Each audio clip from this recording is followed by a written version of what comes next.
संगमनेर नगरपालिकेमध्ये सेवा समितीने विजय मिळवला आणि मैथिली तांबे नगराध्यक्षपदी विराजमान झाला। पदभार स्वीकारण्या अगोदरच आता त्यांनी शहर स्वच्छतेचं अभियान जे आहे ते सुरू केलेलं आहे। खरं बघितलं तर स्वच्छता कर्मचाऱ्यांऐवजी हे स्वच्छता दूत असल्याची एक भावना जी आहे ती या तांबे कुटुंबियांची आहे। सासू देखील आहे, सुनबाई देखील आहेत। खरं बघितलं तर कभी सास भी कभी बहुती हे आपण ऐकलंय। आता सासू नगराध्यक्ष होते, आता तुम्ही नगराध्यक्ष झालाय, काय आशीर्वाद त्यांचा आहे आणि त्यांनी जी विकासाची जो गंगा या ठिकाणी निर्माण केली ती कशी पुढे घेऊन जाणार? मागच्या 30 वर्षात डॉक्टर सुधीर तांबे, दुर्गाताई तांबे आणि त्यांच्या काळात राहिलेले सगळे नगराध्यक्ष यांनी सर्वांनी शहरासाठी खूप मोठ्या प्रमाणावर चांगल्या पद्धतीने काम केलेलं आहे। खूप चांगला विकास झालेला आहे शहराचा। दुर्गाताईंनी स्वच्छ संगमनेर, हरित संगमनेर ह्याच्यावर खूप चांगल्या पद्धतीने हा मोहीम राबवलेला आहे।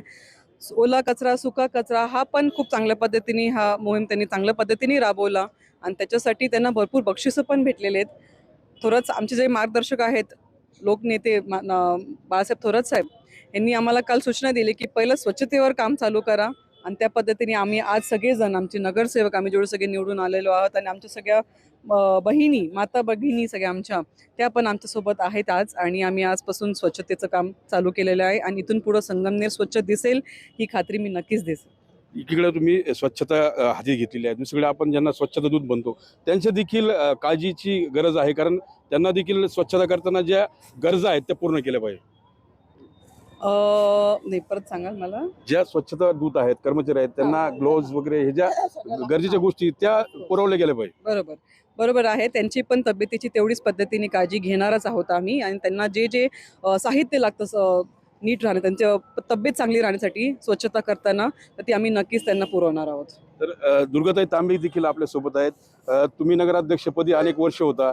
संगमनेरचा विकास करताना कोणती कामं जी आहेत ती अपूर्ण राहिली, जे तुमचं स्वप्न होतं ते आता सुनबाईच्या रूपाने पूर्ण होणार? खूप स्वप्न आहे माझी आणि अजून मला गाव पूर्ण भारतातनं लोक इथं बघायला आले पाहिजे अशी माझी इच्छा आहे।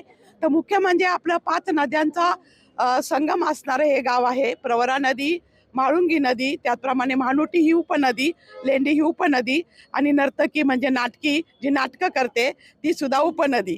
अशा ह्या उपनद्या आपल्याला अधिकाधिक सुंदर करायच्या आहे।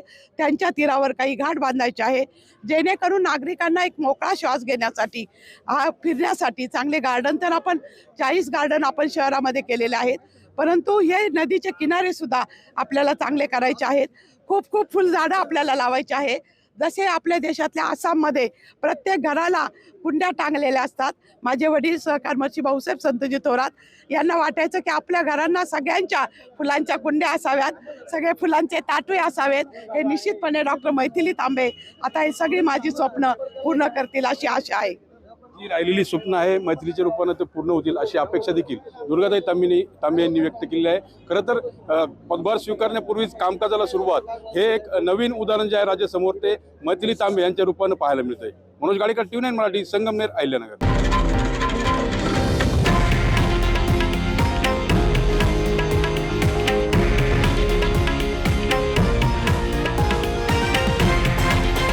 हे आहे देशातील नंबर 1 न्यूज नेटवर्क आणि आपण पाहत आहात TV9 मराठी, एकमेव।